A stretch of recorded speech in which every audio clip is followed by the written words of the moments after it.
Now let me read verse 1, Mark 9.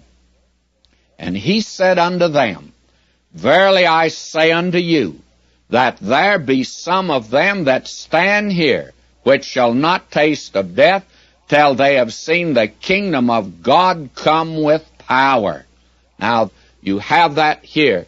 I do not want to go into technicalities, but I believe that the reason that it's given at this particular juncture, before his death and resurrection, was for us to understand that whether he went to the cross or not, that the kingdom is in his hands. I mean, he could have stepped off this earth back to heaven, but he would never have saved you or me. But he would have been still the sovereign ruler of the universe, and he could have recovered it. But he couldn't have saved you, and he couldn't have saved me. So I'm not developing that, but that is here. This is a tremendous thing. Now let me read on.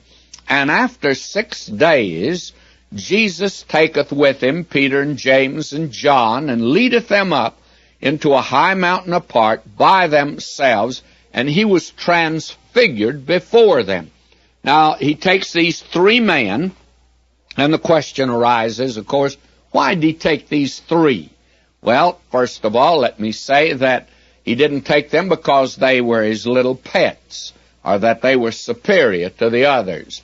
Actually, they were the weakest of the apostles. He had to carry them along with him like a baby, or I think they would not have come along at all. This is what I mean. I was noticing a mother go down the street many years ago when I was pastor in Pasadena. She had 3 children. She was carrying one. She was leading one by the hand, and another one was walking back of her. She'd have to stop every now and then for him to catch up. And I watched them as they made very slow progress down the street. And I thought, my, that little fella that's following her, he sure is taking a lot of time.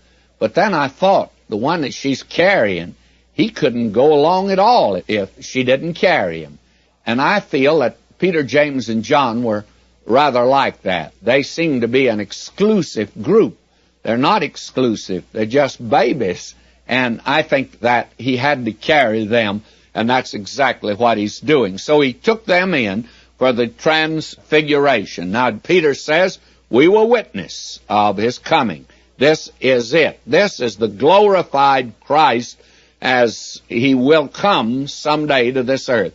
This also, friends, is a picture of what you and I will be someday. We shall be like him, we are told. And then you'll recall that John says, we beheld his glory, the glory as of the only begotten of the Father. And the word transfigured here in the Greek is metamorphosed. And the transformation took place in the body of Jesus, and it wasn't a light or effect produced from the outside. The transfiguration was the light that shone from within. And I rather think that Adam and Eve were clothed like that, a light from within. And the transfiguration teaches, therefore, the perfect humanity of Jesus and not his deity.